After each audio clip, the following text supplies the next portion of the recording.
વડોદરા ગ્રામ્ય એલસીબીએ plastic air bubble શીટના રોલની આડમાં truck ભરીને લઈ જવાતો 57,99,744નો વિદેશી દારૂનો જથ્થો ઝડપી પાડ્યો હતો।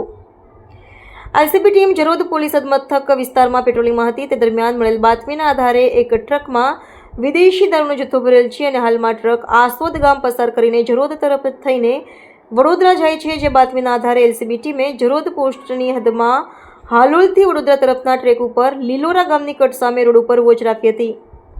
દરમિયાન બાતમીવાળું કન્ટેનર આવતા તેને કોર્ડન કરી ઝડપી લઈ તપાસ કરતા ડ્રાઈવર નંદરામ ભુરિયા એમપીનો હોવાનું જણાવ્યું હતું। કન્ટેનરમાં ભરેલ માલ બાબતે પૂછપરછ કરતા પ્લાસ્ટિકના એર બબલ શીટના રોલ તેમજ વિદેશી દારૂનો જથ્થો ભરેલ હોવાનું જણાવતા કન્ટેનરનો પાછળનો દરવાજો ખોલી તપાસ કરતા પ્લાસ્ટિકના એર બબલ શીટના મોટા રોલ ભરેલો હોય તેને હટાવીને જોતા વિદેશી દારૂનો જથ્થો મળી આવેલ હતો, જેની કિંમત ₹57,99,744 થાય છે।